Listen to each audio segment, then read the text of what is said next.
S ಈ ಕುರಿತು breaking news ಕೂಡ ಲಭ್ಯವಾಗ್ತಾ ಇದೆ. ರಾಜ್ಯದಲ್ಲಿ ಮಹದಾಯಿ ಜಲ ವಿವಾದ ಮತ್ತೆ ಭುಗಿಲೆದ್ದಿದೆ.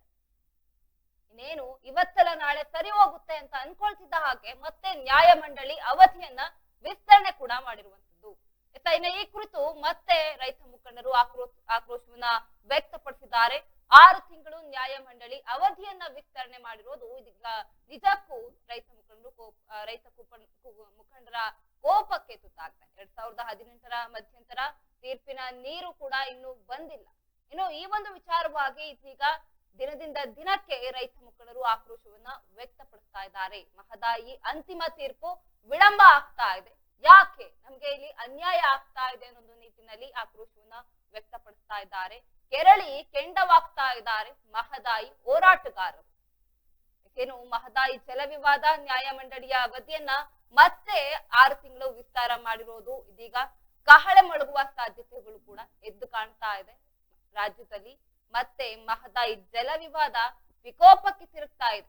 ಇನ್ನು ಮತ್ತೆ ನ್ಯಾಯಮಂಡಳಿ ಅವಧಿಯನ್ನ ವಿಸ್ತರಣೆ ಮಾಡಿರೋದು ಇದು ಮುಖ್ಯ ಕಾರಣ ಆಗಿದೆ. ಕರ್ನಾಟಕದ ರೈತರಲ್ಲಿ ಆಕ್ರೋಶಕ್ಕೆ ಕಾರಣ ಆಗ್ತಾ ಇದೆ. 2018ರ ಮಧ್ಯಂತರ ತೀರ್ಪಿನ ನೀರು ಇನ್ನೂ ಕೂಡ ಬಂದಿಲ್ಲ. ಇದು ಒಂದು ಕಡೆ ಆದ್ರೆ 6 ತಿಂಗಳ ಅವಧಿಯನ್ನ ಮತ್ತೆ ಯಾಕೆ ನೀವು ಎಕ್ಸ್ಟೆಂಡ್ ಮಾಡಿದ್ದೀರಿ ಅನ್ನೋದು ಕೂಡ ಇಲ್ಲಿ ಮುಖ್ಯವಾಗಿ ಕಾರಣ ಆಗ್ತಾ ಇದೆ ಹೋರಾಟಕ್ಕೆ. ಈ ಒಂದು ಹಿನ್ನೆಲೆಯಲ್ಲಿ ಮತ್ತೆ ಮಹದಾಯಿ ಯೋಜನೆಗೆ ಹೋರಾಟದ ಕಹಳೆ ಮೊಳಗುವ ಎಲ್ಲಾ ಲಕ್ಷಣಗಳು ಕೂಡ ಗೋಚರಿಸ್ತಾ ಇದೆ. ಏನು ಮಹದಾಯಿ ಜಲ ವಿವಾದ ಇವತ್ತು ಮುಗಿಯುತ್ತೆ, ನಾಳೆ ಮುಗಿಯುತ್ತೆ ಅಂತ ಅನ್ಕೊಳ್ತಾ ಇರುವಾಗ್ಲೇ ಇದೀಗ ಮತ್ತೆ ಜಲ ವಿವಾದ ನ್ಯಾಯಾಧೀಕರಣ ಅವಧಿಯನ್ನ ಏನು 6 ತಿಂಗಳು ಎಕ್ಸ್ಟೆಂಡ್ ಮಾಡಿದ್ದಾರೆ ಪದೇ ಪದೇ ಎದ್ದು ಕಾಣಿಸ್ತಾ ಇರುವಂತದ್ದು. ಇದೇ ರೀತಿಯಾಗಿ ಇನ್ನು ಈ ಅವಧಿಯಲ್ಲಿ ವಿಸ್ತಾರ ಮಾಡ್ತಾ ಇರೋದು ಇದೀಗ ಮಹದಾಯಿ ಹೋರಾಟಗಾರರ ಆಕ್ರೋಶಕ್ಕೆ ವ್ಯಕ್ತ ಆಗ್ತಾ ಇದೆ. ಇನ್ನು ಈ ಹಿನ್ನೆಲೆಯಲ್ಲಿ ನೋಡೋದಾದ್ರೆ ಮಹದಾಯಿ ಯೋಜನೆಗೆ ಹೋರಾಟದ ಕಹಳೆ ಮುಳುಗುವ ಎಲ್ಲ ಲಕ್ಷಣಗಳು ಕೂಡ ಗೋಚರಿಸ್ತಾ ಇದೆ. ಕರ್ನಾಟಕಕ್ಕೂ ಸೇರಿರುವಂತ ಇದು ನೀರು ಪಾಲಾಗಿದೆ. ಈಗ ನೀರಿನ ಪಾಲು ಕರ್ನಾಟಕಕ್ಕೂ ಸೇರ್ಬೇಕು ಅನ್ನೋ ಮತ್ತೆ ಇದರ ಜೊತೆಗೆ ಇದು ಏನು ಕರ್ನಾಟಕಕ್ಕೆ ಸೇರ್ಬೇಕು ಅಂತ ಅನ್ಕೊಳ್ತಾ ಇರ್ಬೇಕಾದ್ರೆ ಮೊದಲನೇದಾಗಿ ಅಡ್ಡಿಯಾಗಿದ್ದು ಗೋವಾ. ಇನ್ನು ಗೋವಾದ ಬೆನ್ನಿಗೆ ನಿಂತು ಮಹಾರಾಷ್ಟ್ರ ಸಹ ಖ್ಯಾತಿ ತೆಗೆದಿರುತ್ತೆ. ಹೀಗಾಗಿ ಬಗೆಹರಿಯಬೇಕಾದ ನದಿ ನೀರು ಹಂಚಿಕೆ ವಿವಾದ ಜಟಿಲವಾದ ಕಾರಣಕ್ಕೆ ಇದೊಂಥರ ಇತ್ಯರ್ಥಕ್ಕೆ ಆಗ್ತಾ ಇರೋದದು. ಇತ್ಯರ್ಥ ಮಾಡೋದಕ್ಕೆ ಆಗ್ತಾ ಇಲ್ಲ ಮಹದಾಯಿ ಜಲ ವಿವಾದ. ಈಗ ನ್ಯಾಯಮಂಡಳಿಯನ್ನ ಕೇಂದ್ರ ಜಲಶಕ್ತಿ ಸಚಿವಾಲಯ ರಚನೆ ಮಾಡಿರುತ್ತೆ. ಈ ನ್ಯಾಯಮಂಡಳಿ ಅವಧಿ ಇದೇ ಫೆಬ್ರವರಿ 16ಕ್ಕೆ ಅಂತ್ಯಗೊಂಡಿತ್ತು. ಇನ್ನು ಇಷ್ಟೆಲ್ಲ ಆದ್ಮೇಲೆ ಅಂತಿಮ ತೀರ್ಪಿನ ವರದಿ ಬರ್ಬೇಕಾಗಿತ್ತು, ಆದ್ರೆ ಅದು ಮಾತ್ರ ಬರ್ಲೇ ಇಲ್ಲ. ಹೀಗಾಗಿ ಈಗ ಮತ್ತೆ ಇದರ ಅವಧಿಯನ್ನ ಸಚಿವಾಲಯ 6 ತಿಂಗಳಿಗೆ ವಿಸ್ತರಣೆ ಮಾಡಿದ್ದಾರೆ. ಇದು ಸಹಜವಾಗಿ ಮಹದಾಯಿ ಹೋರಾಟಗಾರರ ಆಕ್ರೋಶಕ್ಕೆ ಕಾರಣ ಆಗೇ ಇರುತ್ತೆ. ಏನು ಕೇಂದ್ರ 2018ರ ಆಗಸ್ಟ್ 14ರಂದು ಇದೇ ನ್ಯಾಯಾಧಿಕರಣ ಮಧ್ಯಂತರ ತೀರ್ಪಿನಲ್ಲಿ ಕರ್ನಾಟಕಕ್ಕೆ 13.42 TMC ನೀರನ್ನ ಹಂಚಿಕೆ ಮಾಡಿರುತ್ತೆ. ಆದ್ರೆ ಈ ಒಂದು ನೀರು ಇನ್ನೂ ಕೂಡ ಕಾರ್ಯರೂಪಕ್ಕೆ ಬಂದಿಲ್ಲ. ಈ ಕಾರ್ಯರೂಪಕ್ಕೆ ಬರದೇ ಇರುವ ಸಂಗತಿ ಒಂದ್ ಕಡೆ ಆದ್ರೆ ಮತ್ತೆ ಅವಧಿಯನ್ನ ವಿಸ್ತರಣೆ ಮಾಡಿದ್ದೀರಾ ಅಂತ ಹೇಳಿ ಹೋರಾಟವನ್ನ ಮಾಡ್ತಾ ಇದ್ದಾರೆ. ಮಲಪ್ರಭಾ ನದಿಯಲ್ಲಿರುವ ನೀರು ಮಾತ್ರ ನಮಗೂ ಬೇಕು, ಈ ನೀರು ನಾವು ಕೂಡ ಕಾಪಾಡ್ಕೊಳ್ತೀವಿ, ಆಗ ಈ ಜನಪ್ರತಿನಿಧಿಗಳು ತಮ್ಮ ಮತದಾರರಿಗೆ ಎಲ್ಲಿಂದ ನೀರನ್ನ ಕೊಡ್ತಾರೆ ನೋಡೋಣ ಅಂತ ಹೇಳಿ ಸವಾಲಾಗ್ತಾ ಇದ್ದಾರೆ.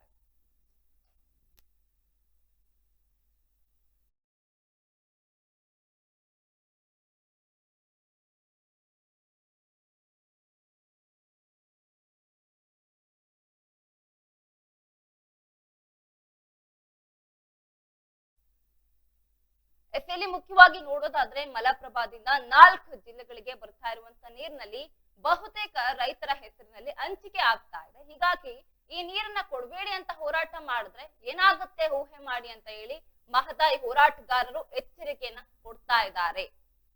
ಇನ್ನು ಮಹದಾಯಿ ನ್ಯಾಯಾಧಿಕರಣ 2010ರ ನವೆಂಬರ್ 16ರಂದು ರಚನೆ ಆಗುತ್ತೆ. ಆಗ 3 ವರ್ಷದ ಒಳಗೆ ಅಂದ್ರೆ 2013ರ ನವೆಂಬರ್ 15ರ ಒಳಗೆ ಅಂತಿಮ ವರದಿಯನ್ನ ಸಲ್ಲಿಸುವಂತೆ ನ್ಯಾಯಮಂಡಳಿಗೆ ಗಡುವನ್ನ ನೀಡಿರುತ್ತಾರೆ. ಅದೇ ಇಷ್ಟೆಲ್ಲಾ ಟೈಮ್ ನೀಡಿದ್ರೂ ಸಹ ಇಷ್ಟೆಲ್ಲ ಕಾಲಾವಕಾಶ ಕೇಳಿದ ನ್ಯಾಯಮಂಡಳಿ ಯಾವುದೇ ವರದಿಯನ್ನ ನೀಡ್ತಾ ಇಲ್ಲ. ಎಲ್ಲೋ ಒಂದ್ ಕಡೆ ಉಡಾಫಿಯನ್ನ ತೋರಿಸ್ತಾ ಇದ್ದಾರೆ ಅಂತ ಹೇಳಿ ಈಗ ಆಕ್ರೋಶವನ್ನ ಕೂಡ ವ್ಯಕ್ತಪಡಿಸ್ತಾ ಇದ್ದಾರೆ. ನೀವು ದೃಶ್ಯಾವಳಿಗಳಲ್ಲಿ ನೋಡ್ತಾ ಇದ್ದೀರಿ ಯಾವ ರೀತಿಯಾಗೂ ಅವರು ಒಂದು ಹೋರಾಟವನ್ನ ಮಾಡ್ತಾ ಇದ್ದಾರೆ ಅಂತ ಹೇಳಿ. ಇನ್ನು ಫೆಬ್ರವರಿ 16ರವರೆಗೆ ಗಡುವು ವಿಸ್ತರಣೆ ಮಾಡಿದ್ರೂ ಕೂಡ ಈ ರೀತಿಯಾದಂತ ಒಂದು ವರದಿಯನ್ನ ಕೊಡ್ತಾ ಇದ್ದೀರಾ ಅಂತ ಹೇಳಿ ಮತ್ತಷ್ಟು ಏನು ಕೆರಳಿ ಕೆಂಡಾಮಂಡಲ ಆಗ್ತಾ ಇದ್ದಾರೆ.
ಏನು ರಾಜ್ಯದಲ್ಲಿ ಮತ್ತೆ ಮಹದಾಯಿ ಜಲ ವಿವಾದ ಇದೀಗ ಸದ್ದು ಮಾಡ್ತಾ ಇದೆ. ಅವಧಿಯನ್ನ ವಿಸ್ತರಣೆ ಮಾಡಿರೋದು ಇದೀಗ ಹೋರಾಟಗಾರರ ಕೋಪಕ್ಕೆ ತುತ್ತಾಗಿರುವಂತದ್ದು.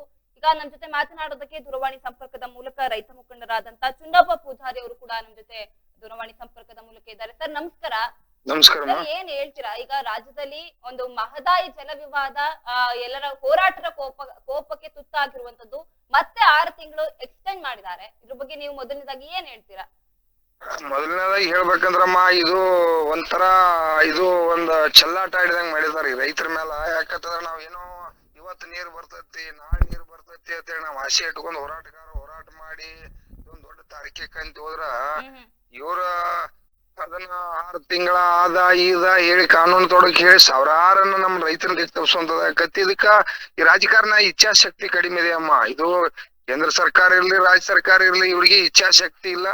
ನಮ್ಮ ಈ ಹೋರಾಟ ಮತ್ತು ಈ ಮಹದಾಯಿ ಅನ್ನೋದು ಬರೇ ಒಂದು ವಿಷಯ ಆಗಿಬಿಟ್ಟೈತೆ. ಒಂದು ವಿಷಯ ಬರೇ ನಾವ್ ಹಂಗ ಹೋರಾಟ ಮಾಡೋದು, ಮಹದಾಯಿ ಮಹದಾಯಿ ಮಹದಾಯಿ ಮಹದಾಯಿ ನಾವ್ ಹಂಗ ಬಜೆಟ್ ದಾಗ ಸೇರಿಸ್ರಿ, ಅದ್ರೊಳಗ ಹಣ ಇಡ್ರಿ ಅನ್ನೋದ್ರಿ. ಯಾವ್ದಾರ ಇದ್ದವ್ರು ಅವ್ರ ದಿಕ್ ತಪ್ಪಿಸೋದು, ಅವ್ರ ರಾಜಕಾರಣಿಗಳು ಅವ್ರೊಂದ್ ಹೇಳುದು ಇವ್ರೊಂದ್ ಹೇಳುದು, ಅವ್ರ ಮೇಲೆ ಅವ್ರ ಹಾಕೋದು ಇವ್ರ ಮೇಲೆ ಇವ್ರ ಹಾಕೋದು. ಹಿಂಗಾಗಿ ಇವತ್ತ ನಮಗ ನೀರಿಲ್ಲ, ನಾವು ಇವತ್ ಜನ ಪರದಾಡತ್ತು, ನಾವು ಸಂಕಷ್ಟದಾಗದು. ಇವತ್ ಮಹದಾಯಿ ಮೇಲೆ ರಾಜಕಾರಣ ಆಗದ ಹೊರತಾಗಿ ಮಹದಾಯಿ ದಂಡಿಗೆ ಹಚ್ಚುವಂತ ವಿಚಾರನ್ನ ಇವತ್ತ ಈ ರಾಜಕಾರಣಿಗಳು ಮಾಡ್ತಾ ಇಲ್ಲ. ಮಾಡ್ಬೇಕು, ಅದು ನಮ್ಮ ರೈತರ ದುರ್ದೈವ. ಯಾಕಂದ್ರೆ ಬೇಜಾರ್ ಸಂಗತಿ ಆಕತಿ. ಈಗ ಮತ್ತ 6 ತಿಂಗಳ ಮುಂದ್ ಹೋತು ಅಂದ್ರ ಇದು ಆತಂಕದ ದೊಡ್ಡ ವಿಷಯ. ಯಾಕಂದ್ರೆ ನಾವೇನಾರು ಈ ಬಜೆಟ್ ದಾಗ ಮತ್ತೇನೋ ಸ್ವಲ್ಪ ಏನೋ ಚಲಾವಣೆ ಆಕೈತೆ ಅಂತೇಳಿ ನಿರೀಕ್ಷೆ ಇಟ್ಕೊಂಡಿದ್ದು. ಈಗ ಇಲ್ಲಿ ಬಿಜೆಪಿ ಕೂಡ ಐತಿ, ಕಾಂಗ್ರೆಸ್ ಕೂಡ ಐತಿ. ಇವ್ 2 ಪಕ್ಷ ಕೂಡಿ ಇವ್ರು ತೀರ್ಮಾನ ಮಾಡಿ ಇವ್ರು ರೈತರು ಮಾಡ್ಲೇಬೇಕು ಅನ್ನುವಂತ ಇಚ್ಛಾ ತೀರ್ಮಾನ ಮಾಡ್ಬೇಕು. ಇದ್ರೊಳಗೆ ರಾಜಕಾರಣ ಮಾಡಬಾರ್ದು. ಇವ್ರು ಇದ್ರೊಳಗೆ ರಾಜಕಾರಣ ಮಾಡೋದ್ರಿಂದ ಇವತ್ತು ರೈತರಿಗೆ ದ್ರೋಹ ಬಗಿತಕ್ಕಂತ ಕೆಲಸ ಆಗ್ತಾ ಇದೆ ಅಮ್ಮ. ಇದು ನಮಗೂ ಕೂಡ ಇವತ್ತು ಬಹಳ ಹೋರಾಟಗಾರರಿಗೆ ಬೇಜಾರಾಗಿದೆ. ಎಷ್ಟ್ ಸಲ ಮಹದಾಯಿ ಮಹದಾಯಿ ಮಹದಾಯಿ ಇನ್ನೇನ್ ಆತಪ್ಪ ಇನ್ನೇನ್ ಆತು, ಬಂತು ನೀರ್ ಬಂತು ಅಂತೇಳಿ ನಾವೆಲ್ಲಾ ತಿಳ್ಕೊಂಡ್ರೆ ಇವ್ರ ನಮ್ ಜೊತೆ ರೈತರ ಜೋಡಿ ರಾಜಕಾರಣಿಗಳು ಚೆಲ್ಲಾಟ ಆಡಿ ದಿಕ್ ತಪ್ಪಿಸುವಂತದ್ ಆಗ್ತೈತಿ. ಯಾವ್ದಾರ ಒಂದು ಕಾನೂನು ತೊಡಕ್ ಹೇಳ್ತಾರೋ, ಏನಾರ ನೆಮ ಹೇಳಿ ರೈತರಿಗೆ ಮೋಸ ಮಾಡ್ತಕ್ಕಂಥದ್ದು ಆಗ್ತಾ ಇದೆ. ಇದು ನಮ್ ಹೋರಾಟಗಾರಿಗೂ ಕೂಡ ಬೇಜಾರೈತಿ. ಇವತ್ತ ಮುಂದಿನ ದಿನಮಾನದಾಗ ಇವನ್ನ 2 ಪಕ್ಷಗಳನ್ನ ಕೂಡ ಇವತ್ತು ರೈತರು ತಿರಸ್ಕಾರ ಮಾಡುವಂತದ್ದು ಮಹದಾಯಿ ವಿಷಯದಾಗ ಆಗ್ತದೆ. ಸರ್, ಈಗ ಮಾರ್ಚ್ 22ಕ್ಕೆ ಕರ್ನಾಟಕವನ್ನ ಬಂದ್ ಮಾಡ್ತೀವಿ ಅಂತ ಕೂಡ ಹೇಳ್ತಾ ಇದ್ದಾರೆ. ಇನ್ನ ಮಹದಾಯ ವಿಚಾರವಾಗಿ ಏನಾದ್ರೂ ಅಂದ್ರೆ ನಿರೀಕ್ಷೆ ಇರುತ್ತಾ ಇದಕ್ಕೆ ಸಂಬಂಧಪಟ್ಟ ಹಾಗೆ ನಿಮ್ಮ ಪ್ರಕಾರ? ಇದು ಹೋರಾಟ ನಾವು ಮಾಡ್ತೀವಮ್ಮ. ಅದು ಹೋರಾಟ ಮಾಡ್ಲೇಬೇಕು, ನಮ್ಗೆ ಬೇರೆ ಇಲ್ಲ. ಯಾಕಂದ್ರೆ ಅಧಿಕಾರ ಇವ್ರ ರಾಜಕಾರಣಿಗಳ ಕೈಯಾಗ, MLA ಗಳ ಕೈಯಾಗ, ಇವ್ರ ಕೈಯಾಗ, ಮಂದಿ MP ಗಳ ಕೈಯಾಗ ಅಧಿಕಾರ ಕೊಡೋದು. ನಾವು ಹೋರಾಟ ಅಷ್ಟ ಮಾಡ್ಬೇಕಿರ್ಲ, ಬೇರೆ ಹಾದಿ ಇಲ್ಲ. ನಾವು ಹೋರಾಟ ಮಾಡ್ತೀವಿ. ಅದೇ ಅಮ್ಮ, ಇದು ಹೋರಾಟವನ್ನ ಮಾಡ್ಕೊಳ್ತಾ ಬರ್ತಾನೆ ಇದ್ದೀರಿ, ಯಾರು ಕೂಡ ತಲೆ ಕೆಡ್ಸ್ಕೊಳ್ತಾ ಇಲ್ಲ. ಯಾರು ತಲೆ ಕೆಡ್ಸ್ಕೊತಾ ಇಲ್ಲಮ್ಮ. ಅದು ಏನಾಗಿದೆ, ಹಿಂದೂ ರಮೇಶ್ ಜಾರಕಿಹೊಳಿ ಸಾಹೇಬ್ರು ಇದ್ರು ಯಾವಾಗ ಮಿನಿಸ್ಟರ್, ಅವ್ರು ಬಹಳ ಅದನ್ನ ಇಚ್ಛಾಶಕ್ತಿ ತಗೊಂಡ್ ಕೆಲ್ಸಕ್ಕೆ ತಗೊಂಡಿರು. ಅಟೋಟಿಗೆ ಅವ್ರ ಸ್ಥಾನಮಾನ ಹೋತು. ಈಗ ಅಟೋಟಿಗೆ ಅವ್ರು ಕಾಂಗ್ರೆಸ್ ದವ್ರ ಆಯ್ಸಿ ಬಂದ್ರು, ಬಿಜೆಪಿ ನೆವ ಹೇಳ್ತಾರು. ಬಿಜೆಪಿ ನೆವ ಹೇಳ್ತಾರು, ಕಾಂಗ್ರೆಸ್ ನೆವ ಹೇಳ್ತಾರು. ಇದ್ರೊಳಗೆ ರೈತರನ್ನ ಕೊಲ್ತಕ್ಕಂಥದ್ದು ಆಗತೈತಿ. ಈ ಚಟುವಟಿಕೆ ಬಂದ್ ಮಾಡಿ 2 ರಾಜಕಾರಣಿಗಳು ಇದು ರೈತರ ಕಲ್ಯಾಣ ಕೆಲಸ ಐತಿ, ರೈತರಿಗೆ ನೀರ್ ಆಗ್ಬೇಕು, ಕುಡ್ಲಿಕ್ ನೀರ್ ಆಗ್ಬೇಕು ಅಂತೇಳಿ ನಾವು ಅನ್ನದಾತರ ನಾವು ಕಡೆಗಣಿಸಬಾರ್ದು. ಅನ್ನದಾತರ ಅವ್ರ ರೈತರ ದೇವ್ರ ಇದ್ದಂಗ ನಾವು ಅವ್ರಿಗೆ ನ್ಯಾಯ ಕೊಡಿಸ್ಬೇಕಂತೇಳಿ ಇವ್ರು ಇಚ್ಛಾಶಕ್ತಿ ಮಾಡಿರೋದು ನಮ್ಮ ಹೋರಾಟ ಅವಶ್ಯಕತೆ ಇಲ್ಲಮ್ಮ. ಹೋರಾಟ ಕೂಡ ಇವತ್ತ ಈ ರಾಜಕಾರಣಿಗಳು ದುರುಪಯೋಗಕ್ಕೆ ನಮ್ಮ ಹೋರಾಟ ಶ್ರಮ ವೇಸ್ಟ್ ಆಗ್ತಾ ಇದೆ. ಹೀಗಾಗಿ ಯಾವ ಪಕ್ಷಕ್ಕೂ ರೈತರಿಗೆ ಒಳ್ಳೇದ್ ಮಾಡ್ಬೇಕಂತ ತಲೆಲೇ ಬರ್ತಾ ಇಲ್ವಾ? ಇಲ್ಲಮ್ಮ, ಬಿಜೆಪಿ ಹೇಳ್ತಾರೆ, ಬಿಜೆಪಿ ಬಂದ್ರೆ ಕಾಂಗ್ರೆಸ್ ಹೇಳ್ತಾರೆ. ಇಲ್ಲಿ ಏನಾಗ್ತಾ ಇದೆ ಅಮ್ಮ? ಇಲ್ಲಿ ಏನು ಹೇಳಲ್ಲ ಇವರು. ಈ ದೇಶದ ಪ್ರಧಾನ ಮಂತ್ರಿನೂ ಸುಳ್ಳು ಹೇಳ್ತಾನೋ, ಈ ರಾಜ್ಯದ ಮುಖ್ಯಮಂತ್ರಿ ಕೂಡ ಸುಳ್ಳು ಹೇಳ್ತಾರೋ. ರೈತರ ಪರವಾಗಿ ಇವತ್ತು 78 ವರ್ಷದ ಬೆಳೆದಂತ ಬೆಳೆಗೆ ಬೆಲೆ ಕೊಡಿಸಿಲ್ರಿ ಇವ್ರ. ಒಂದು ತುತ್ತು ಅನ್ನ ತಿಂತಾರ ದಿವಸ ಈ ದೇಶದ ಜಗತ್ತಿನಾಗ. ಒಂದು ತುತ್ತು ಅನ್ನಕ್ಕೆ ಬೆಲೆ ಕೊಟ್ಟಿಲ್ಲ. ಮತ್ತೆ ಈ ನೀರಿನಾಗ ಸುದಿ ಆಟ ಆಡತಾರ, ಎತ್ತರೊಳಗ ಸುದಿ ರಾಜಕಾರಣ ಮಾಡತಾರ್ರಿ ಇವ್ರ. ಇವ್ರದೇನ ನಮ್ ಸರ್ಕಾರ ಬಂದಾಗ ಮಾಡ್ಬೇಕಂತೇಳಿ ಇವ್ರು ಬಿಜೆಪಿ ಅವ್ರ, ಇವ್ ಕಾಂಗ್ರೆಸ್ ದವ್ರ ಬಿಜೆಪಿ ಅವ್ರ ಹೆಸರು ಹೇಳ್ಕೊತ ಹೋಗುದು. ಇದನ್ನ ನೀವ ಕೇಳ್ಕೊತ ನಾವ್ ಹೋರಾಟ ಮಾಡುದು. ಪಾಪ ನೀವು ಈ ಸಮಾಜಕ್ಕೆ ತೋರಿಸಿ ಏನಾರು ಒಂದ್ ಸುಧಾರಣೆ ಆಗಿತಿ, ಮಹದಾಯಿ ಮುಗಿದೈತಿ ಅನ್ನೋದು. ಮತ್ ಈಗ 6 ತಿಂಗಳು ಹೋತ್ರಿ, ಇನ್ 6 ತಿಂಗಳು ಮತ್ ನಾವ್ ಹೋರಾಟ ಮಾಡುದು. ಬರೀ ಹೋರಾಟ ಮಾಡಿ ನಿಮ್ಮ ಒಂದು ಏನು ಎಫರ್ಟ್ ಅನ್ನ ನೀವು ಹಾಕ್ತಾನೆ ಇದ್ದೀರಾ, ಆದ್ರೂ ಕೂಡ ಈ ರಾಜಕಾರಣಿಗಳು ಯಾವುದೇ ರೀತಿಯಾದಂತ ತಲೆ ಕೆಡ್ಸ್ಕೊಳ್ತಾ ಇಲ್ವಲ್ಲ. ಈಗ ಬರೀ ಇಲ್ಲ ಹೋರಾಟ ಇನ್ನ ಇನ್ನು ಮುಂದಿನ ದಿನಮಾನ ನೋಡಮ್ಮ, ಈ ರಾಜಕಾರಣಿಗಳನ್ನ ಹಾದ್ಯಾಗ ಬೀದ್ಯಾಗ ಅವ್ರ ಮನಿಗ್ ಹೋಗಿ ಹಲಿಗೆ ತಗೊಂಡ್ ಬಾರ್ಸ್ಕೊಂಡ್ಕೊಂಡು ಅಂತ ಕಾರ್ಯಕ್ರಮಗಳು ಮಾಡ್ಬೇಕಾಕೈತಿ. ಅವ್ರ ಅಪಮಾನ ಮಾಡಿದ್ವು ಅಂತಂದ್ರ ಅವಾಗ ಅವರು ಆಕೈತಿ ಅವ್ರಿಗೆ. ಯಾಕಂದ್ರೆ ಅವ್ರಿಗೆ ಏನಾಗೈತಿ, ನಾವ ಇರ್ಲಿ ಇವತ್ ಮಾಡ್ಯಾರ ನಾಳೆ ಮಾಡ್ಯಾರ ಅಂತ ಹಿಂಗ್ ಮಾಡ್ತಾ ಇದೀವಿ. ಇನ್ನ ಹೋರಾಟನೂ ಕೂಡ ನಾವ್ ಇನ್ನ ಬೇರೆ ಬದಲಾವಣೆ ರೂಪನ್ನ ಹೋರಾಟಗಾರ ತಾಳ್ತು. ಯಾಕಂದ್ರೆ ಇವ್ರ ಮನಿಗ್ ಹೋಗಿ ಹಲಿಗೆ ಬಾರಿಸುವಂತ ಕಾರ್ಯಕ್ರಮ ಮಾಡ್ತು. ನಮ್ ಪಾಲಿಗೆ MLA ಗಳು ಸತ್ತಾರಪ್ಪ, MP ಗಳು ಸತ್ತಾರಪ್ಪ ಅಂತೇಳಿ ಹೋರಾಟ ಮಾಡುವಂತದ್ ಮಾಡ್ಬೇಕಮ್ಮ. ಅಲ್ಲ ಅವ್ರು ಕೊಡ್ತಾ ಇರೋ ಗೌರವನ ನಾವು ಸಹ ಕೊಡ್ತಾ ಇದೀವಿ, ಆದ್ರೆ ಅವರೆಲ್ಲ ಉಳಿಸ್ಕೊಳ್ತಾ ಇದಾರ ಅದನ್ನ. ಏನು ಉಳಿಸ್ಕೊತಾ ಇಲ್ಲ. ಅವ್ರಿಗೆ ಇಚ್ಛಾಶಕ್ತಿ ಇಲ್ರಿ, ಅವ್ರಿಗೆ ನೀರುದು ಅವಶ್ಯಕತೆ ಇಲ್ರಿ. ಯಾಕಂದ್ರೆ ಅವ್ರು ಅಲ್ಲಿ ಹೊಲಾನು ಇಲ್ರಿ, ಅವ್ರ ಅಲ್ಲಿ ಉತ್ಪಾದನೆನೂ ಇಲ್ಲ. ಅವ್ರ ಏನ್ 5,000 ಸಾವಿರಾರು ಕೋಟಿ ರೂಪಾಯಿ ದುಡ್ಡು ಮಾಡ್ಯಾರ. ಮತ್ ನಮ್ ಬಡ್ರಿಗೆ ಈ ನೀರ್ ಕುಡಿಯೋವ್ರಿಗೆ, ರೈತರಿಗೆ, ನಮ್ಮವ್ರಿಗೆಲ್ಲ ಚಿಂತೆ ಇದ್ರಿ. ಅವ್ರಿಗೇನ್ ಚಿಂತೆ ಇದ್ರಿ? ಇದ್ರೊಳಗ ರಾಜಕಾರಣ ಮಾಡ್ಕೋತ ಹೋಗ್ತಾ ಇದಾರ ಅವ್ರು. ಕೊನೆಯದಾಗಿ ನಾನು ಹೇಳ್ತಾ ಇದ್ದೀನಮ್ಮ, ಈ ರಾಜ್ಯದಲ್ಲಿ ಇರ್ತಕ್ಕಂಥವ್ರು ಏನ ಇವತ್ತ ತಾವು ಸಂಸದರದಾರು, ಇವರೆಲ್ಲ ಕರ್ನಾಟಕದಾಗ ಅದಾರು. ಮತ್ತ ಇವ್ ಅವ್ರಿಗೂ ಕೂಡ BJP ಅವರು ಅದಾರು, ಕಾಂಗ್ರೆಸ್ ದವರು ಅದಾರು. ಇವ್ರೆಲ್ಲರೂ ಕೂಡಿ ಒಂದ್ ಮನಸ್ಸಿಂದ ಮಾಡಿ ಇದನ್ನ ನಾವು ನ್ಯಾಯ ಕೊಡಿಸಲೇಬೇಕಂತೇಳಿ ಅವರಲ್ಲಿ ಇಚ್ಛಾಶಕ್ತಿ ಬರ್ಬೇಕು. ಈ ಅನ್ನದಾತರಿಗೆ ನಾವ್ ಏನಾದ್ರು ಒಳ್ಳೇದ್ ಮಾಡ್ಬೇಕನ್ನುವಂತ ಭಾವನಾ ಮಾತ್ರ ಬಂದಾಗ ಸುದ್ದ ಆಕೈತಿದ. ನಾವ್ ಹೋರಾಟ ಮಾಡೋದ್ರಿಂದ ಹೋರಾಟಗಾರ ಪರಿಸ್ಥಿತಿ ಏನಾಗೈತಿ, ಹೋರಾಟ ಮಾಡಿ ಮಾಡಿ ಮಾಡಿ ಹೋರಾಟಗಾರ ಕುಟುಂಬಗಳು ಕೂಡ ಬೀದಿಗೆ ಬಂದವಮ್ಮ. ದಿವ್ಸ ಎಷ್ಟೊತ್ತು ಹೋರಾಟ ಮಾಡೋದು? ದಿವ್ಸ ಹೋರಾಟ ಮಾಡ್ಬೇಕು. ಎಲ್ಲದಕ್ಕೂ ಹೋರಾಟ ಮಾಡ್ಬೇಕಾಗಿತ್ತು. ನಾವು ಏನಾರ ಒಂದ್ ಸಣ್ಣ ವಿಷಯ ಪಡ್ಕೋಬೇಕಾದ್ರೆ ಹೋರಾಟ ಮಾಡ್ಬೇಕು. ಹೋರಾಟ ಮಾಡ್ತಾನೆ ಬಂದಿದ್ದೀರಾ ಸರ್ ನೀವು ಕೂಡ, ಆದ್ರೂ ಇದ್ರ ಬಗ್ಗೆ ತಲೆ ಕೆಡ್ಸ್ಕೊಳ್ತಾ ಇಲ್ವಲ್ಲ. ಇನ್ನು ಯಾವ ರೀತಿ ಅವ್ರಿಗೆ ಇದು ವಿಷಯ ಮುಟ್ಟಿಸ್ಬೇಕಂತ ಗೊತ್ತಾಗ್ತಿಲ್ಲ ನಮ್ಗೆ. ಈಗ ಏನಿಲ್ಲಮ್ಮ, ಅವ್ರ ಮನೆಗೆ ನಾವಿನ್ನ ಅಲ್ಲೇ ಅವ್ರ ಮನಿ ಮುಂದೆ ಧರಣಿ ಕೊಂಡ್ಬೇಕ. ಶಾಸಕರ, ಮಂತ್ರಿಗಳ, MP ಗಳು ಮನಿ ಮುಂದ್ ಕೂತ್ ಅಲ್ಲಿಗೆ ಬಾರಿಸ್ಬೇಕು ನಮ್ಮ ಪಾಲಿಗೆ ಸತ್ತಾರ ಅಂತೇಳಿ. ಅವಾಗಾದ್ರೂ ಮಾಡ್ತಾರ ನೋಡ್ಬೇಕಮ್ಮ, ಕಾದು. ಅದೊಂದು ಬಾಕಿ ಇದೆ ಹಾಗಾದ್ರೆ. ಹೌದಮ್ಮ, ಇದೊಂದು ಬಾಕಿ ಇದೆ ಅಷ್ಟೇ. ಮಾತನಾಡಿದಕ್ಕೆ ಥ್ಯಾಂಕ್ ಯು ಸರ್. ಏನು ಒಬ್ಬ ರೈತರು ನೊಂದು ಮಾತನಾಡ್ತಾ ಇದ್ದಾರೆ. ಯಾಕಂತ ಹೇಳಿದ್ರೆ ಇವತ್ ನೀರು ಬರುತ್ತೆ, ನಾಳೆ ನೀರು ಬರುತ್ತೆ ಅಂತ ನಾವು ಕಾಯ್ತಾ ಇದ್ವಿ. ಆದ್ರೆ ಇವ್ರು ಇಷ್ಟ ಬಂದ ಹಾಗೆ ತೀರ್ಪನ್ನ ಕೊಡ್ತಾ ಇದ್ದಾರೆ, ಇವ್ರು ಇಷ್ಟ ಬಂದಂಗೆ ಇವರು ಜೀವನವನ್ನ ಮಾಡ್ತಾ ಇದ್ದಾರೆ ಅಂತ ಹೇಳಿ ತಮ್ಮ ನೋವನ್ನ ಹೊರ ಹಾಕ್ತಾ ಇದ್ದಾರೆ. ಇಲ್ಲಿ ನಿಜವಾಗ್ಲೂ ಯಾರ್ದು ತಪ್ಪು ಅಂತ ಹೇಳೋದಕ್ ಆಗ್ತಾ ಇಲ್ಲ. ಸರ್ಕಾರ ಏನ್ ಮಾಡ್ತಾ ಇದ್ದ ಹಾಗಾದ್ರೆ? ಭಾರತ ಸರ್ಕಾರ ಆಗಿರ್ಬೋದು, ಕರ್ನಾಟಕದಲ್ಲಿರುವಂತಹ ರಾಜಕೀಯ ವ್ಯಕ್ತಿಗಳಾಗಿರ್ಬೋದು, ಇದ್ರ ಬಗ್ಗೆ ಯಾಕೆ ಯಾವುದಕ್ಕೂ ತಲೆ ಕೆಡ್ಸ್ಕೊಳ್ತಾ ಇಲ್ಲ? ಇಲ್ಲಿ ಯಾರಿಂದ ತಪ್ಪಾಗ್ತಾ ಇದೆ, ಎಲ್ಲಿ ಎಡವ್ತಾ ಇದ್ದಾರೆ, ಎಲ್ಲಿ ಒಂದು ಗೊಂದಲ ಸೃಷ್ಟಿ ಆಗ್ತಾ ಇದೆ ಅಂತ ಹೇಳಿ ಇವ್ರ ಗಮನಕ್ಕೆ ಯಾಕೆ ಬರ್ತಾ ಇಲ್ಲ? ಇವ್ರು ಹಾಗಾದ್ರೆ ಯಾವ ರೀತಿಯ ಅವರ ಒಂದು ಕೆಲಸವನ್ನ ಮಾಡ್ತಾ ಇದ್ದಾರೆ ಅಂತ ಗೊತ್ತಾಗ್ತಾ ಇಲ್ಲ. ಈ ಮಹದಾಯಿ ಜಲ ವಿವಾದ ಇವತ್ತಲ್ಲ, ಏನು ಹಲವು ವರ್ಷಗಳ ಹಿಂದೆ ಕೂಡ ನಡೀತಾ ಇರುವಂತದ್ದು. ಆದ್ರೂ ಸಹ ಯಾಕೆ ಇಷ್ಟೊಂದು ಕ್ರಿಟಿಕಲ್ ಆಗ್ತಾ ಇದೆ? ಇವತ್ತೆಲ್ಲ ನಾಳೆ ಮುಗಿಯುತ್ತೆ ಅಂತ ಅನ್ಕೊಳ್ತಾ ಇರ್ಬೇಕಾದ್ರೇನೆ ಯಾಕೆ ಈ ವಿವಾದ ಮತ್ತಷ್ಟು ಬಿಗಡುಗೊಳಿಸ್ತಾ ಇದೆ? ಎಲ್ಲಾ ಹೋರಾಟಗಾರರು ಕೆರಳಿ ಕೆಂಡವಾಗ್ತಾ ಇದ್ದಾರೆ ಅಂತ ಹೇಳಿದ್ರೆ ಇದಕ್ಕೆ ಮುಖ್ಯವಾದ ಕಾರಣ ಏನಾಗಿರುತ್ತೆ? ರೈತರು ಎಲ್ಲಿ ಮೋಸ ಹೋಗ್ತಾ ಇದ್ದಾರೆ, ಅಥವಾ ರೈತರಿಗೆ ಯಾರು ಮೋಸ ಆಗ್ತಾ ಇದ್ದಾರೆ? ಈಗ ರೈತರಿಗೆ ಬೇಕಾಗಿರುವಂತದ್ದ ಏನು ಮೂಲ ಅಂತ ಹೇಳಿದ್ರೆ ನೀರ್ ಬೇಕು ಅವರ ಒಂದು ಬೆಳೆಗೆ. ಆದ್ರೆ ಇಲ್ಲಿ ಅವ್ರಿಗೆ ಸಿಗ್ತಾ ಇಲ್ಲ, ಅವ್ರು ಹೋರಾಟವನ್ನ ಮಾಡ್ತಾ ಇದ್ದಾರೆ ಅಂತ ಹೇಳಿದ್ರೆ ರೈತರಿಗೆ ನೀರನ್ನ ಒದಗಿಸಿ ಕೊಡುವಂತ ಕೆಲಸವನ್ನ ಇಲ್ಲಿ ಯಾಕೆ ಯಾರು ಮಾಡ್ತಾ ಇಲ್ಲ? ಎಲ್ಲರೂ ಕಣ್ಮುಚ್ಕೊಂಡು ಕೂತಿದಾರ ಅಥವಾ ಕೈ ಕಟ್ಟಿ ಕೂತಿದಾರ ಅಂತ ಗೊತ್ತಾಗ್ತಾ ಇಲ್ಲ. ಒಂದಷ್ಟು ಹೋರಾಟಗಳು ನಡೀತಾ ಇದೆ. ಏನು ಕರ್ನಾಟಕ ಬಂದ್ ಮಾಡ್ತೀವಿ ಅಂತ ಕೂಡ ಕರೆಯನ್ನ ಕೊಡ್ತಾ ಇದ್ದಾರೆ. ಇಷ್ಟೆಲ್ಲಾ ನಡೀತಾ ಇದೆ. ಅದು ನಿನ್ನೆ ಮೊನ್ನೆಯಿಂದ ನಡೀತಾ ಇಲ್ಲ, ಇವೆಲ್ಲ ಹಲವು ವರ್ಷಗಳಿಂದ ನಡೀತಾ ಇದೆ. 2002ರಲ್ಲಿ ಈ ಒಂದು ಮಹದಾಯಿ ವಿವಾದ ಶುರುವಾಗಿದೆ ಅಂತ ಹೇಳಿದ್ರೆ ಈಗ 2025 ಆದ್ರೂ ಕೂಡ ಯಾಕೆ ಈ ಒಂದು ಮಹದಾಯಿ ಜಲ ವಿವಾದಕ್ಕೆ ಒಂದು ಫುಲ್ ಸ್ಟಾಪ್ ಅನ್ನು ಯಾಕೆ ಕೊಡ್ತಾ ಇಲ್ಲ? ಇಷ್ಟೊಂದು ಕೇರ್ಲೆಸ್ ಆಗ್ಬಿಟ್ಟಿದ್ಯಾ? ಗೊತ್ತಾಗ್ತಾ ಇಲ್ಲ.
ಏನು ಕಳೆದ ವರ್ಷ ಅಂದ್ರೆ ಮಹದಾಯಿ ಯೋಜನೆ ಅಡಿಯಲ್ಲಿ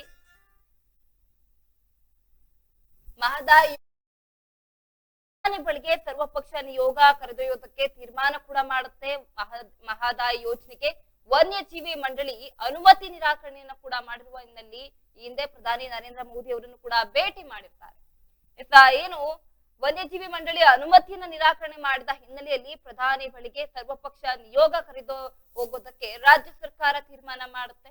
ವಿಧಾನಸೌಧದಲ್ಲಿ ನಡೆದ ಸಚಿವ ಸಂಪುಟ ಸಭೆಯ ಬಳಿಕ ಮಾತನಾಡಿರುವಂತವರು ಕಾನೂನು ವ್ಯವಹಾರಗಳ ಸಚಿವ ಎಚ್.ಕೆ. ಪಾಟೀಲ್ ಅವರು ಗೋವಾದ ವಿದ್ಯುತ್ ಯೋಜನೆಗೆ ರಾಜ್ಯದ 435 ಎಕರೆ ಅರಣ್ಯ ಭೂಮಿ ಬಳಕೆಯಾಗುವ ಯೋಜನೆಗೆ ವನ್ಯಭೂಮಿ ಮಂಡಳಿ ಅನುಮತಿಯನ್ನ ಕೊಟ್ಟಿದೆ. ಆದ್ರೂ ಸಹ ನಮ್ಮ ರಾಜ್ಯದ ಮಹದಾಯಿ ಯೋಜನೆಗೆ ಅನುಮತಿಯನ್ನ ಕೊಡ್ತಾ ಇಲ್ಲ. ಇದರಿಂದ ರಾಜ್ಯಕ್ಕೆ ಅನ್ಯಾಯ ಆಗ್ತಾ ಇದೆ ಅಂತ ಕೂಡ ಅವರು ಒಂದಷ್ಟು ಹೇಳಿಕೆಯನ್ನ ಹೇಳ್ಕೊಳ್ತಾರೆ.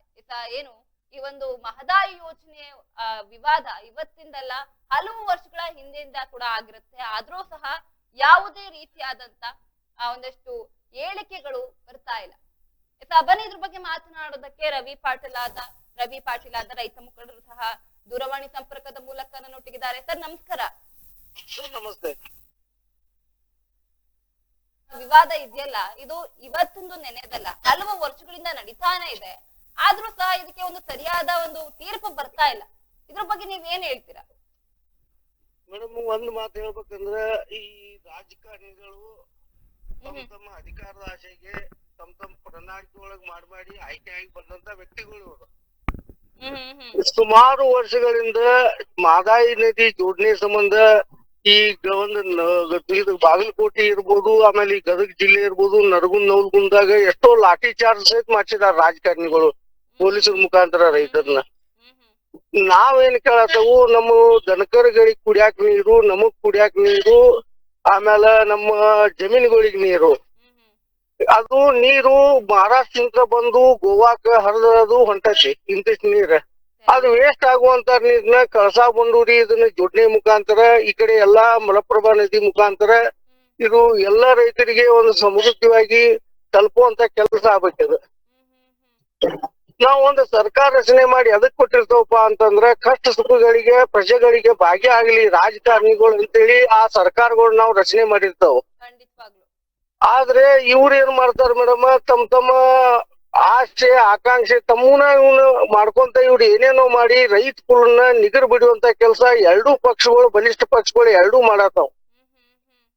ಈಗ ನೋಡಿ, ಮಹಾರಾಷ್ಟ್ರ ಬಾಂಬೆ ಸರ್ಕಾರ ಇದು ಕೋರ್ಟ ಗೋವಾಕ್ ಇದನ್ ಮಾಡ್ತದ ಶಿಫಾರಸ್ ಏನಂತೇಳಿ, ಇದು ಅರಣ್ಯ ಸಂರಕ್ಷಣಾ ಅಡಿ ಒಳಗೆ ಇದನ್ನ ಮಾಡ್ಕೋದನ್ನ ಜೋಡಣೆ ಮಾಡಬಾರ್ದು ಅಂತೇಳಿ. ಅಂದ್ರ ಅರಣ್ಯ ಪ್ರದರ್ಶನ ಅದ. ಮತ್ತ ಇದು ನದಿ ನೀರು ಹೊಂಟತಿಗ ಅದು ವೇಸ್ಟ್ ಆಗತೈತಿ.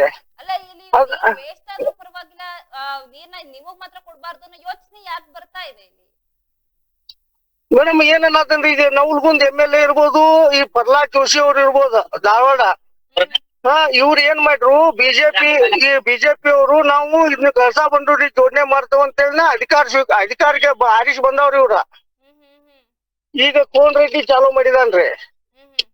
ಇವ್ರು ಬರುದ ಆ ಕಳಸಾ ಬಂಡೂರಿ ಒಂದ್ ಅಜೆಂಡಾ ಇಟ್ಕೊಂಡ. ಯಾರು ನರಗುಂದು ಮತ್ತು ಗದಗ ಜಿಲ್ಲಾದವರು ಮತ್ತೆ ಧಾರವಾಡ ಜಿಲ್ಲಾದವ್ರು ಅರ್ಧ ಜನ ಕಳಸಾ ಬಂಡೂರಿ ಸಂಬಂಧ ಆಯ್ಕೆ ಆಗಿ ಬರುದ. ಆಯ್ಕೆ ಆದ ತಕ್ಷಣ ಅದನ್ನ ಮಾತು ಎತ್ತದಂಗ ರೈತರ ಈ ತರ ಒಂದು ವಾತಾವರಣ ನಿರ್ಮಾಣ ಆಗೈತಿ. ನಮ್ಗೆ ಎಷ್ಟೋ ನವಲ್ಗುಂದ್ ರೈತರು ಬಂದ್ರು, ನಾವು ಬೆಳಗಾವಿ ಜಿಲ್ಲೆದವ್ರ ಸಹಿತ ನಾವು ಅವ್ರಿಗೆ ಬೆಂಬಲ ಕೊಟ್ಟವ, ಅವರು ನಮ್ ರೈತರ ಅಂತ ಹೇಳಿ. ಆಮೇಲೆ ಇನ್ನೊಂದು ಮಲಪ್ರಭಾ ನದಿ ಹುಟ್ಟಿದ್ದು ಎಲ್ಲೇ, ಇದು ಖಾನಾಪುರದಲ್ಲಿ. ಆದ್ರ ಹುಟ್ಟಿದ ಊರಿಗಿನ ನೀರಿಲ್ಲ ಇವತ್ತ. ಈಗ ಇವರು DK ಶಿವಕುಮಾರ್ ಅವ್ರ ಜಲಸಂಪನ್ಮೂಲ ಇಡ್ಕಲ್ ಡ್ಯಾಮ್ ನಿಂತ್ರ ನೀರ್ ತರು ಕೈಗಾರಿಕೆಗೆ ಇದನ್ನ ಮಾಡಕತ್ತಾರ.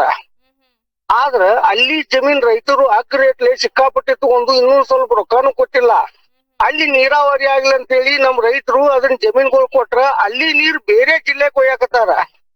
ಅಲ್ಲಿ ಸಮೀಪದ ರೈತರಿಗಿನ ಅಂದ್ರೆ ಸಮೀಪದ ರೈತರನ್ನ ಕೊಲ್ಲುದು ಏನೋ ಅವ್ರ ಕೈಗಾರಿಕೆ. ಅದನ್ನ ಕೈಗಾರಿಕೆ ಇವ್ರನ್ನೆಲ್ಲಾ ಉದ್ಯಮಿಗಳನ್ನ ಉದ್ಧಾರ ಮಾಡೋರು ಇವ್ರ. ರೈತರನ್ನ ಉದ್ಧಾರ ಮಾಡೋರಲ್ರಿ ಇವ್ರ, ಎರಡು ಪಕ್ಷದವ್ರ ಉದ್ಯಮಿಗಳನ್ನ ಉದ್ಧಾರ ಮಾಡೋರ. ಅಂದ್ರ ಅವ್ರ ಇಲೆಕ್ಷನ್ ಟೈಮ್ ರೊಕ್ಕ ಕೊಡ್ಬೇಕಲ್ಲ ಕೋಟಿ ಗಂಟ್ಲೆ ಅವ್ರಿಗೆ. ಈಗ ಮತ್ತೀಗ ನರೇಂದ್ರ ಮೋದಿಜಿ ಅವ್ರ ಏನ್ ಮಾಡತ್ತಾರ, ಅದಾನಿ ಅಂಬಾನಿ ಅಂತವ್ರನ್ನ ಬೆಳೆಸತ್ತಾರ್ರಿ ಇವ್ರ. ಅವರು ಕೋಟಿ ಸಾಲ ಮನ್ನಾ ಯಾಕೆ ಮಾಡಿದ್ವು ಅಂತಂದ್ರ ನಾವು ಜನರ ಉದ್ಯೋಗ ಹೊರತು ಹೋತಂತೆ ಮನ್ನಾ ಮಾಡಿದ್ವು ಅಂತಾರ ಅವ್ರ. ದೇಶಕ್ಕೆ ನಾವು ಅನ್ನ ಹಾಕ್ಲಿಲ್ಲಪ್ಪ ದುಡಿದ ರೈತರು ಅಂತಂದ್ರೆ ಇವ್ರ ಏನ್ ಮಣ್ಣು ತಿಂತಾರ ಹೊಟ್ಟಿಗೆ. ತಿನ್ನಿಸ್ತಾರೆ ಸರ್, ನೀವ್ ಹೇಳ್ದಾಗೆ ಇವ್ರಿಗೆ ಮಣ್ಣು ತಿನ್ನಿಸಿದ್ರೆ ಬುದ್ಧಿ ಬರುತ್ತೆ ಅಂತ ಕಾಣುತ್ತೆ. ಅಲ್ರಿ ಇವ್ರು ಏನಂತಾರು ಅವ್ರು ಸಾಲ ಯಾಕೆ ಮನ್ನಾ ಮಾಡಿದ್ವು ಅಂದ್ರ ಅವ್ರ ಫ್ಯಾಕ್ಟ್ರಿದು ಬಂದ್ ಅದಾವು, ಅವ್ರ ಬಿಸ್ನೆಸ್ ಇದಾಗಿದ್ರಾಗ ಇದು ಕೆಲಸ ಮಾಡು ಹುಡುಗರು ಯುವಕರಿಗೆ ಹೊರತು ಹೋತಂತಾರ ಕೆಲ್ಸದಿಂದ ತೆಗೆದು. ಅಲ್ರಿ ದೇಶಕ್ಕ ಅನ್ನ ಹಾಕು ರೈತನ ಇವ್ರು ಇದನ್ ಮಾಡತ್ತಾರ. ದೇಶದ ರೈತನ ದುಡಿದು ಇವ್ರಿಗೆ ಅನ್ನ ಹಾಕಿಲ್ಲ ಅಂದ್ರೆ ಇವ್ರು ಏನ್ ತಿಂತಾರ ಅಂತ ಮಾಡ್ತಾರ. ಹಂಗ ಈ ಉದ್ದಿಮೆದಾರನ ದೊಡ್ಡ ವ್ಯಕ್ತಿನ ಅವರ ಹೆಂಗ್ ಬದುಕ್ತಾನ ಊಟ ಇಲ್ದ. ಇವ್ರು ಈ ತರ ಯಾಕೆ ನೀಡಿ ಮತ್ತ ಇದನ್ನೆಲ್ಲಾ ಇವ್ರು ನೆನೆಸ್ಬೇಕು. ಅಟಲ್ ಬಿಹಾರಿ ವಾಜಪೇಯಿ ಅವ್ರನ್ನ ನೆನೆಸ್ಬೇಕ್ರಿ ಇವ್ರ.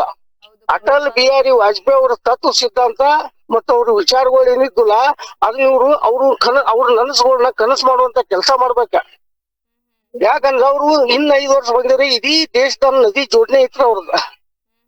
ಯಾರು ಯಾವ ರಾಜ್ಯದಾಗೂ ದಹ ಅಂತ ಹೇಳ್ತಾರ, ಅಹಾಕಾರ ಅಂತ ಹೇಳ್ತಾರ, ಯಾರು ಪರದಾಡಬಾರದು, ಎಲ್ಲ ಪ್ರಜೆಗಳು ನಮ್ಮವ್ರು ಅನ್ನುವಂತ ಒಂದು ಒಳ್ಳೆ ಮನೋಭಾವ ಇಟ್ಕೊಂತ ರಾಜಕಾರಣಿ ಯಾರ ಇದ್ರ ಅಟಲ್ ಬಿಹಾರಿ ವಾಜಪೇಯಿ ಅವ್ರು ಮೇಡಮ್.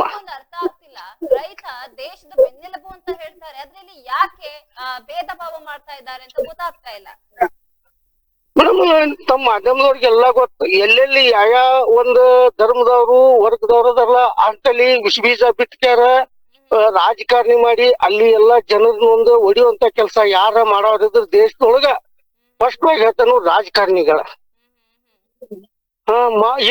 ಇದು ಡಾಕ್ಟರ್ ಬಾಬಾ ಸಾಹೇಬ್ ಅಂಬೇಡ್ಕರ್ ಅವ್ರದ್ದು ಏನೈತಿ ತತ್ವ ಸಿದ್ಧಾಂತ ಇಂಥವ್ರೆಲ್ಲಾ ಮಹಾನ್ ನಾಯಕರ ವಿಚಾರಗಳು ಇವ್ರು ಫೋಟೋಕ್ ಮಾಲಿ ಹಾಕ್ತಾರ. ಯಾವ ಉದ್ದೇಶಕ್ಕೆ ಹಾಕ್ತಾರ ಇವ್ರ?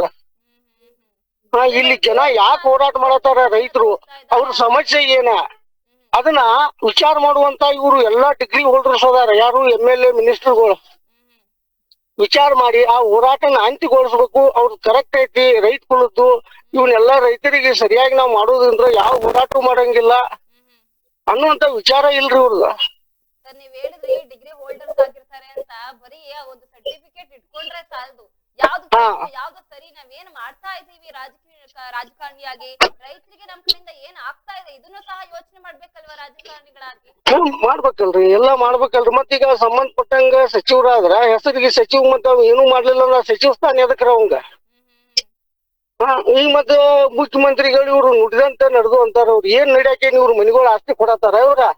ನಮ್ಮ ತೆರಿಗೆ ಅನ್ನೋದು ರೇಟ್ ಹೆಚ್ಚು ಮಾಡಿಕ್ಯಾರ ಅದನ್ನ ಕೊಡತಾರ, ಮತ್ತ ನಾವ್ ನುಡಿದಂತೆ ನಡೆದು ಅಂತ ಅಂತಾರ ಇವ್ರು. ಇವ್ರ ಮನಿದು ಜಗತ್ತು ಏನ್ರ ಮಾರಿಕ್ಯಾರ, ಇವ್ರ ಸ್ವಂತ ಆಸ್ತಿ ಕೊಟ್ರ ನುಡಿದಂತೆ ನಡೆದು ಅಂತ ಮಾಧ್ಯಮದಾಗ ಸ್ಟೇಟ್ಮೆಂಟ್ ಕೊಡ್ರಿ ಇವ್ರ. ಏನಿಲ್ಲ ಮೇಡಮ್, ಕಳಸಾ ಬಂಡೂರಿ ಜೋಡಣೆ ಮಾಡೋದ್ರಿಂದ ಇಡೀ ಒಂದು ರೈತ ಕುಲ ಅಲ್ಲಿ ಯಾವ್ದ ಭಾಗದವ್ರು ಇರೋ ಅವ್ರು ಬದುಕ್ತಾರ. ಆಮೇಲೆ ಇನ್ನೊಂದು ಮಲಪ್ರಭಾ ನದಿಗೆ ಜೋಡಣೆ ಮಾಡವ್ರ, ಅದನ್ನ ನದಿಗೆ ಜೋಡಣೆ ಮಾಡೋದ್ರಿಂದ ಇನ್ನೊಂದ್ ಇಲ್ಲಿ ಎಲ್ಲೇ ಕಿತ್ತೂರ್ ನಡುವ ಪಾರ್ಶ್ವಾಡ್ ಅಂತಲ್ಲಿ ಒಂದು ಡ್ಯಾಮ್ ಆಗೋದ್ರಿಂದ ನವಿಲ್ ತೀರ್ಥಗತೆ ಡ್ಯಾಮ್ ಮುಖಾಂತರ ಸತತ ನೀರು ಹಂತ ಹಂತವಾಗಿ ನಾವು ಬಿಡುದಾದ್ರೆ ಇಲ್ಲಿ ಜನದ ಬೋರ್ವೆಲ್ಗಳು ತಾಳ್ಕೆ ಬರ್ತಾವ. ಆಮೇಲೆ ಇಲ್ಲೂ ಒಂದ್ ಸ್ವಲ್ಪ ಜನರು ನೀರಾವರಿಗೆ ಕಡೆ ಹೋಗ್ತಾರ. ಅಲ್ಲಿ ಸಣ್ಣ ಪುಟ್ಟ ಸಣ್ಣ ಜಮೀನ್ ಇದ್ದವ್ರ ಸಹಿತ ರೈತರ ಸಹಿತ ಬದುಕುವಂತ ಪರಿಸ್ಥಿತಿ ನಿರ್ಮಾಣ ಆಕೈತಿ. ಇಂತ ಭ್ರಷ್ಟ ರಾಜಕಾರಣಿಗಳು ಭ್ರಷ್ಟ ವ್ಯವಸ್ಥೆ ಇರುವುದರಿಂದ ಈಗ ಸರಿಯಾದ ರೀತಿಯೊಳಗೆ ಮಳಿ ಬೆಳೆ ಬರ್ತಾ ಇಲ್ಲ. ಇದು ನಮ್ ರೈತರು ಎಷ್ಟ 5 ಲಕ್ಷ ಗಂಟ್ಲ ಭೂಮಿ ತಾಯಿಗೆ ಹಾಕಿದ್ರು ಪಾಪ ಅದು ಯಾವತ್ತು ಮನಸ್ತಾಪ ಮಾಡ್ಕೋದ್ಲೇನ ಭೂಮಿ ತಾಯಿಗೆ ಹಾಕಾಕ ಅವ್ನು ಸಾಲ ಸೂಲ ಮಾಡಿದ್ರು ಹಾಕಾಕ ಅವ್ನ ಮನಸ್ಸು ಇರ್ತೈತಿ. ಅದನ್ನ ವಿಚಾರ ಮಾಡ್ಬೇಕು ಮೇಡಮ್. ಯಾಕಂದ್ರೆ ಇವ್ರು ವಿಚಾರ ಮಾಡ್ಲಿಲ್ಲ ಈ ರಾಜಕಾರಣಿಗಳಂದ್ರೆ ಮುಂದೆ ನಮ್ ರೈತ ಕುಲಕ್ ಉಳಿಗಾಲಿಲ್ಲ, ಮತ್ತೆ ರೈತ ದೇಶದಾಗ ಉಳಿಲಿಲ್ಲ ಅಂದ್ರೆ ಇವ್ರು ಯಾರು ಉಳಿಯಂಗಿಲ್ಲ. ನಿಜ ಸರ್, ನೀವ್ ಹೇಳಿದ್ ಮಾತು 100ಕ್ಕೆ 100 ನಿಜ. ಧನ್ಯವಾದಗಳು ಇಷ್ಟೊತ್ತು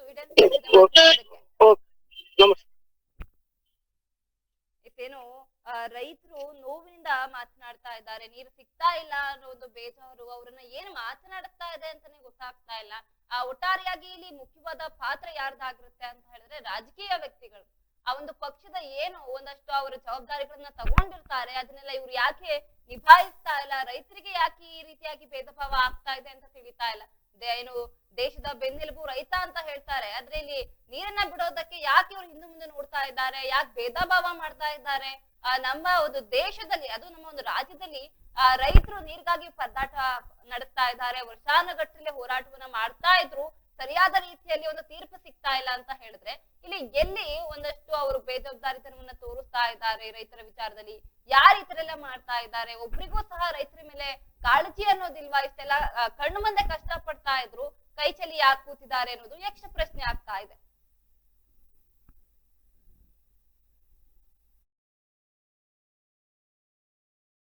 ನಾವು ಡಾಕ್ಟರ್ ಆಗಬೇಕು ಅಥವಾ ಇಂಜಿನಿಯರ್ ಆಗಬೇಕು ಅಂತಂದರೆ ಯಾವ ಅಕಾಡೆಮಿಗೆ ಹೋಗಬೇಕು, ಯಾವ ರೀತಿಯಾಗಿ ನಾವು ತರಬೇತಿಯನ್ನು ಪಡ್ಕೊಳ್ಬೇಕು ಅನ್ನೋಂಥದ್ರ ಮಾಹಿತಿನ ನಿಮಗೆ ನೀಡ್ತಾ ಇದ್ದೀವಿ. ನಮ್ಮ ಸಂಸ್ಥೆ ಎಕ್ಸೆಲ್ ಅಕಾಡೆಮಿಕ್ ಸಂಸ್ಥೆ 15 ವರ್ಷದಿಂದ ನೀಟ್ ಮತ್ತು CET JEE ಕೋಚಿಂಗ್ ಕೊಡ್ತಾ ಬರ್ತೀವಿ. ನಂಬರ್ 1 ಫ್ಯಾಕಲ್ಟೀಸಿಂದ ನಾವು ಟೀಚ್ ಮಾಡಿಸ್ತೀವಿ, ಅಂದರೆ ಇಂಡಿಯಾದ ನಂಬರ್ 1 ಫ್ಯಾಕಲ್ಟೀಸ್. ನಾವು ನೀಟ್ ಕ್ರ್ಯಾಶ್ ಕೋರ್ಸ್ನ ಕೊಡ್ತೀವಿ ಮತ್ತು CET ಕ್ರ್ಯಾಶ್ ಕೋರ್ಸ್ನ ಕೊಡ್ತೀವಿ. ಕ್ರ್ಯಾಶ್ ಕೋರ್ಸ್ನ ಸೆಕೆಂಡ್ PUC ಸೈನ್ಸ್ ಯಾರು ಓದ್ತಾ ಇದ್ದಾರೆ ಅಂಥ ಮಕ್ಕಳಿಗೆ ನಾವು ಕೊಡ್ತೀವಿ. ಸೆಕೆಂಡ್ PUC ಕಂಪ್ಲೀಟ್ ಆಗಿರೋ ಮಕ್ಕಳಿಗೂ ಕೂಡ ನಾವು ಈ ಕ್ರ್ಯಾಶ್ ಕೋರ್ಸ್ನ ಕೊಡ್ತೀವಿ. ಪ್ರತಿದಿನವೂ ಕೂಡ ನಾವು ಡೈಲಿ ಟೆಸ್ಟ್ ಕಂಡಕ್ಟ್ ಮಾಡ್ತೀವಿ. ಅದು ಇವತ್ತೇನು ಪಾಠ ಆಗಿದೆಯೋ ನಾಳೆ ಡೈಲಿ ಟೆಸ್ಟ್ ಕೊಡ್ತೀವಿ. ನಮ್ಮ ಎಕ್ಸೆಲ್ ಅಕಾಡೆಮಿಲಿ ಒಂದು ವಿಶೇಷತೆ ಏನಂದರೆ ಒಂದೇ ಕಡೆ ಹಾಸ್ಟೆಲ್, ಒಂದೇ ಕಡೆ ಕೋಚಿಂಗ್. ಮಕ್ಕಳು ಒಂದ್ಸತಿ ಕ್ಯಾಂಪಸ್ಗೆ ಎಂಟ್ರಿ ಆದರೆ ಅವ್ರ ಕೋರ್ಸ್ ಮುಗಿಸ್ಕೊಂಡೇ ಆಚೆ ಹೋಗಬೇಕು, ಆ ಥರ ವ್ಯವಸ್ಥೆ ಮಾಡಿರ್ತೀವಿ. ತೆಲಂಗಾಣ, ಆಂಧ್ರ, ಡೆಲ್ಲಿ ಆ ಕಡೆಯಿಂದ ಕರೆಸಿ ನಾವು ಫ್ಯಾಕಲ್ಟೀಸ್ನ ನಂಬರ್ 1 ಫ್ಯಾಕಲ್ಟೀಸ್ನ ಟೀಚ್ ಮಾಡಿಸ್ತೀವಿ. ಎಕ್ಸಾಮ್ಗೆ ಹೋಗೋಕ್ಕಿಂತ ಮುಂಚೆ ಮಾದರಿ ಎಕ್ಸಾಮ್ನ ಒಂದು 15-20 ಎಕ್ಸಾಮ್ ಕೊಡ್ತೀವಿ ನಾವು.